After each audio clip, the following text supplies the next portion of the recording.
বিশ্বকাপ ফুটবল 2026 শেষ হতে না হতেই ফিফা সভাপতি জিওভান্নো ইনফান্তিনোর চেয়ারটি কিন্তু বেশ নড়বড় করছে। দর্শক, শুভেচ্ছা সবাইকে। 2026 সালের জুলাই মাসে এসে বলতে হবে ফিফাতেও একটি জুলাই রেভলিউশন সম্ভাবনার সৃষ্টি হয়েছে। বিশ্বকাপ চলাকালীন সময় পর্যন্ত কিন্তু মনে হচ্ছিল ফিফা সভাপতি জিওভান্নো ইনফান্তিনোর চেয়ারটি বেশ পোক্ত অবস্থানে রয়েছে। 207টি দেশের সমর্থন নিয়ে তিনি কিন্তু তার শক্তিমত্তা ঘোষণা করেছিলেন, কিন্তু বিশ্বকাপ শেষ হতে না হতেই সেই চেয়ার যেন একটি প্রবল ঝড়ে উড়ে যাওয়ার আশঙ্কা সৃষ্টি হয়েছে। ফিফার একটি বিতর্কিত চুক্তি, যে একটি বেসরকারি প্রতিষ্ঠানের সাথে তারা চুক্তি করেছিলেন $20 বিলিয়ন, সেই চুক্তি নিয়েই আসলে প্রথম জটিলতা শুরু। সেই চুক্তির প্রবল বিরোধিতা শুরু থেকেই করে আসছিল উয়েফা, এএফসি, কনকাপ সহ বিভিন্ন মহাদেশীয় ফুটবল সংগঠনগুলো, এবং তারই ভিত্তিতে জিওভান্নো ইনফান্তিনোর বিরুদ্ধে কিন্তু বেশ একটি জনমত গড়ে উঠেছে ফিফাতেই, যার ফলে এমন একটি সম্ভাবনা সৃষ্টি হয়েছে যে পরবর্তী যে ফিফা নির্বাচন, সেই নির্বাচনে জিওভান্নো ইনফান্তিনোর কিন্তু সভাপতি নির্বাচিত হওয়া সেটি বেশ অনিশ্চয়তায় ভরে গেছে। এখন পরবর্তী ফিফা নির্বাচন আগামী বছর অর্থাৎ 2027 সালের 18ই মার্চ, সেখানে কিন্তু মরক্কোতে ফিফার 77তম কংগ্রেসে ফিফার পরবর্তী সভাপতি নির্বাচিত হবেন।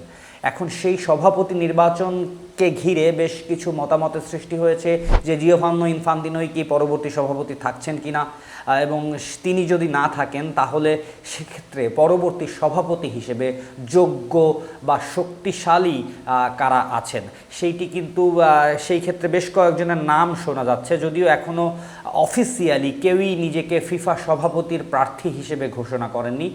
যাদের নাম শোনা যাচ্ছে তাদের মধ্যে খুব বড় একটি নাম, যেটি কিন্তু এখনও সেরকম সম্ভাবনা সৃষ্টি হয়নি, কিন্তু তার নাম শোনা যেতেই ফুটবল প্রেমীদের মধ্যে একটি আগ্রহের সৃষ্টি হয়েছে। তিনি হচ্ছে আর্সেনালের সাবেক কোচ, মাস্টারমাইন্ড আর্সেন ওয়েঙ্গার, যিনি কিন্তু এখন ফিফার টেকনিক্যাল ডিরেক্টর প্যানেলে আছেন।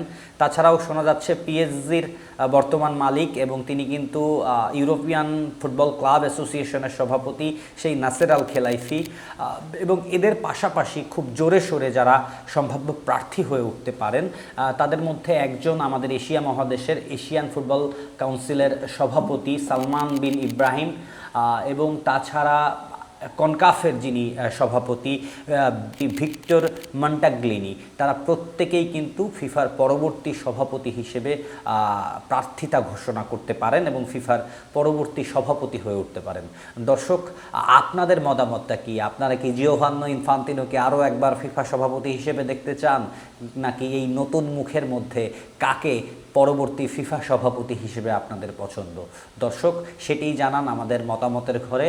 খেলাধুলার সকল খবরাখবর জানতে খেলা রঙের সাথে কানেক্টেড থাকুন। ধন্যবাদ।